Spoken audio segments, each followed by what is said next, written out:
आप देख रहे हैं BA न्यूज, खबर हमारी फैसला आपका। इस वक्त की बड़ी खबर। Varanasi school of management sciences SMS ने अपने बहुप्रतीक्षित 30वें स्थापना दिवस समारोह आधारशिला की शुरुआत एक भव्य उद्घाटन समारोह के साथ की। इस कार्यक्रम में मुख्य अतिथि के रूप में संपूर्णानंद संस्कृत विश्वविद्यालय की कुलपति प्रोफेसर बिहारी लाल शर्मा उपस्थित रहे। प्रोफेसर शर्मा ने संस्थान के 30 वर्षों की शैक्षणिक उत्कृष्टता की प्रशंसा करते हुए कहा कि इस संस्थान ने अनगिनत युवाओं का पोषण किया है जो समाज के लिए मूल्यवान संपत्ति बन चुके हैं। उन्होंने विद्यार्थियों को एसएमएस वाराणसी द्वारा दिए गए मूल्यों को आगे बढ़ाने और हर चुनौती का सामना दृढ़ता और ईमानदारी के साथ करने के लिए प्रोत्साहित किया। उद्घाटन समारोह में बतौर विशिष्ट अतिथि उपस्थित प्रोफेसर दुर्ग सिंह चौहान, पूर्व कुलपति, अब्दुल कलाम तकनीकी विश्वविद्यालय लखनऊ ने समाज को आकार देने में शिक्षा की उभरती भूमिका पर जोर देते हुए कहा कि आज शिक्षा किताबों से परे है, जिससे लगातार नवाचार को बढ़ावा मिल रहा है। उन्होंने कहा कि इस संस्थान ने लगातार छात्रों को ये अवसर प्रदान किए हैं जिससे वे तेजी से बदलती दुनिया में उत्कृष्टता प्राप्त करने के लिए तैयार हो रहे हैं। समारोह के एक अन्य विशिष्ट अतिथि पद्मश्री डॉक्टर राजेश्वर आचार्य ने शिक्षा में सांस्कृतिक विरासत की भूमिका पर अपने विचार रखते हुए कहा कि वाराणसी संस्कृति और ज्ञान का हृदय है और एसएमएस वाराणसी द्वारा सांस्कृतिक समृद्धि के साथ शैक्षणिक प्रतिबद्धता का समन्वय इस भावना का प्रतीक है। डॉक्टर आचार्य ने विद्यार्थियों को अपनी सांस्कृतिक जड़ों को अपनाने के साथ साथ वैश्विक दृष्टिकोण के लिए खुले रहने के लिए प्रोत्साहित किया। इस अवसर पर बतौर विशिष्ट अतिथि रोहनिया विधानसभा के पूर्व विधायक सुरेंद्र नारायण सिंह ने एसएमएस वाराणसी को 30 साल के सफर के लिए बधाई दी और भविष्य के प्रति अपनी शुभकामनाएं व्यक्त की। उन्होंने कहा कि यह संस्थान सामुदायिक विकास में महत्वपूर्ण भूमिका निभा रहा है। विश्वास व्यक्त करते हुए सुरेंद्र नारायण सिंह ने कहा कि यह कॉलेज ऐसे जिम्मेदार नागरिक तैयार करता रहेगा जो समाज में सकारात्मक योगदान देंगे। आधारशिला के उद्घाटन सत्र में अतिथियों का स्वागत करते हुए निदेशक प्रोफेसर PN झा ने पिछले 3 दशकों में एसएमएस वाराणसी की उल्लेखनीय यात्रा के लिए आभार और गर्व व्यक्त किया। उन्होंने कहा कि संस्थान की सफलता की कहानी हमारे संकाय की प्रतिबद्धता, हमारे छात्रों के उत्साह और उन लोगों की दूरदर्शिता का प्रमाण है जिन्होंने इसकी स्थापना के बाद से इस संस्थान का मार्गदर्शन किया है। प्रोफेसर झा ने कहा कि 30 साल पूरे होने पर यह संस्थान अब और मजबूती के साथ समग्र शिक्षा को बढ़ावा देने और बेहतर भविष्य के निर्माताओं को तैयार करने के लिए प्रतिबद्ध है। 2 दिन चलने वाले स्थापना दिवस समारोह में विभिन्न रंगारंग कार्यक्रम भी आयोजित हुए। इस अवसर पर अंतर संस्थानीय स्तर पर प्रतियोगिताएं भी आयोजित हुई जिसमें वाराणसी के लगभग 1 दर्जन से अधिक कॉलेज और विश्वविद्यालय के 200 से अधिक प्रतिभागियों ने हिस्सा लिया। इस दौरान नृत्य, गायन, rangoli, coding, business quiz, egg और पोस्ट मेकिंग, बिजनेस प्लान का भी आयोजन हुआ। समारोह का मुख्य आकर्षण म्यूजिकल इवनिंग रहा जिसमें पजल बैंड ने अपनी प्रस्तुति से माहौल में उत्साह भर दिया। उद्घाटन सत्र का संचालन आधारशिला की संयोजक प्रोफेसर पल्लवी पाठक ने किया। इस अवसर पर एसएमएस वाराणसी के अधिशासी सचिव डॉक्टर MP सिंह, निदेशक प्रोफेसर PN झा, कुलसचिव संजय गुप्ता, प्रोफेसर संदीप सिंह सहित समस्त अध्यापक कर्मचारी उपस्थित रहे।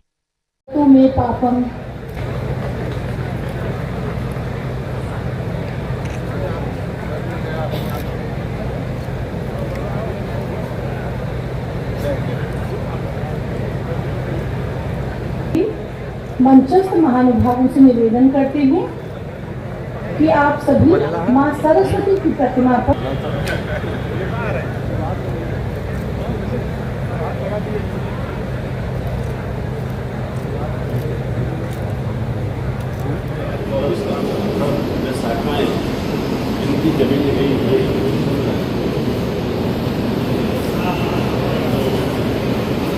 सोशल मीडिया वगैरह पे ये जो छोटे छोटे चाय वाले या पान वाले सर आगे चले जाते हैं, तो एक एकेडमिक जॉब और एंटरप्रेन्योरशिप, इसके बीच में सर युवा बड़ा उलझा रहता है कि वो क्या करे, तैयारी करे सरकारी जॉब का कि एंटरप्रेन्योरशिप करे। देखिए, यही ज्ञान हम लोग ही यहाँ देते हैं। आप जानते हैं कि जो जॉब है, सरकारी जॉब हो या प्राइवेट सेक्टर की जॉब हो, और इंटरप्रेन्योरियल एक्टिविटी जो है, तो हम हमेशा ये बच्चों को कहते हैं कि आगे का जो समय आ रहा है, हमारे देश का TRF एक होता है, टोटल फर्टिलिटी रेट, TFR। तो TFR जो 50 के दशक में 5.9 था, करीब 6 के आसपास था, यानी कि एवरेज 6 बच्चा हर महिला को हुआ करता था। अब वो आकर के गिर गया है, बहुत कम हो गया है, 2 से नीचे आ गया है। और 2.1 जो लेवल है वो पॉपुलेशन रिप्लेसमेंट का लेवल है, क्योंकि उस पर बैलेंस रहेगा। लेकिन उससे अगर कम होना, इसका मतलब आप अंदाजा लगा सकते हैं कि हमारा जो पॉपुलेशन है वो धीरे धीरे कम होता चला जाएगा और एजिंग पॉपुलेशन है वो बढ़ता चला जाएगा। तो इससे ये होगा कि हमारे जो युवा वर्ग हैं उनके कंधे पर ज़्यादा भार पड़ेगी बूढ़े माता पिता का। तो उस भार को वहन करने के लिए उनको शक्ति चाहिए, पावर चाहिए, पैसा चाहिए, एक सुरक्षा चाहिए, और वो अपना काम करके एंटरप्रेन्योरशिप करके ही हो सकता है, क्योंकि जॉब तो सबको मिल नहीं सकता है, लिमिटेड है। तो इसीलिए हम एंटरप्रेन्योरियल ड्राइव यहाँ भी चलाते हैं कि हमारे बच्चे उसमें आकर्षित हों और अपने पाँव पर खड़ा होकर हमारे लिए एक अच्छा पॉपुलेशन डिविडेंड एक हमको दे सकें। Thank you sir. प्लीज़ एक अपना शॉर्ट इंट्रो दे दीजिए मेरे व्यूअर्स के लिए।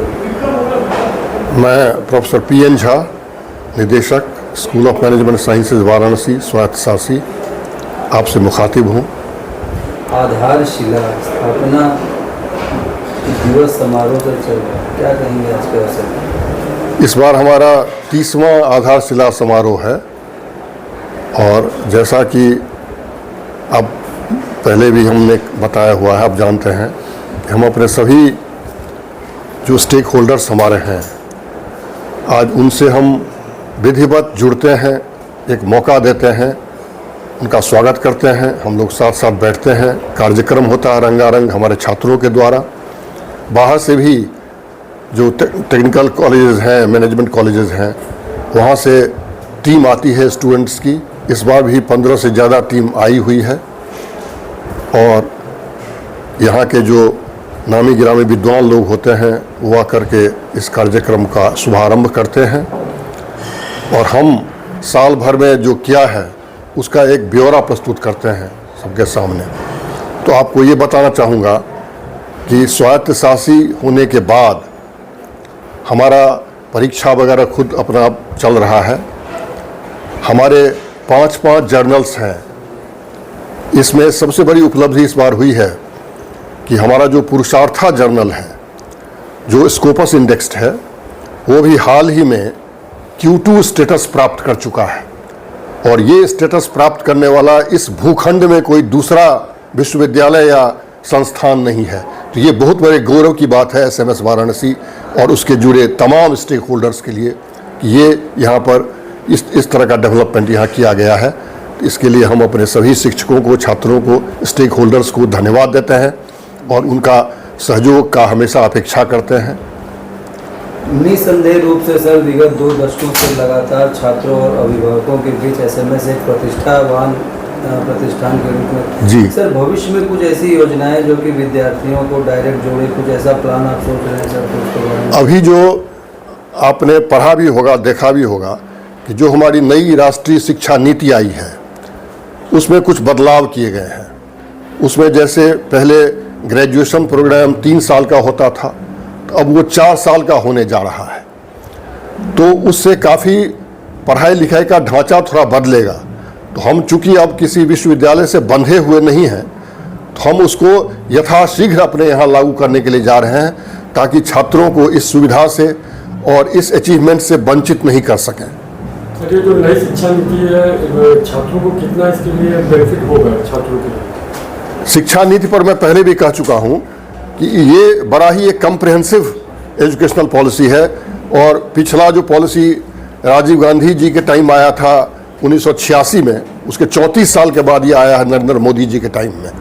तो इसमें सभी तरह के जो पठन पाठन हैं, खास करके जो कला कौशल है, कौशल का क्षेत्र तो बड़ा ही विकसित है। तो पठन पाठन के साथ, अपने डोमेन नॉलेज के साथ, हम कौशल से भी बच्चों को अवगत कराएंगे, क्योंकि कौशल ही उनको जॉब देने वाला है। सरकारी जॉब या जॉब का संख्या तो सीमित है ना, सबको हम नहीं दे सकते हैं। तो ये कौशल सीख लेने के बाद वो अपने पाँव पर खड़ा हो पाएंगे ढंग से। तो यही उद्देश्य है मुख्य रूप से कि उनका सर्वांगीण हम विकास करें। सर, जॉब और एकेडमिक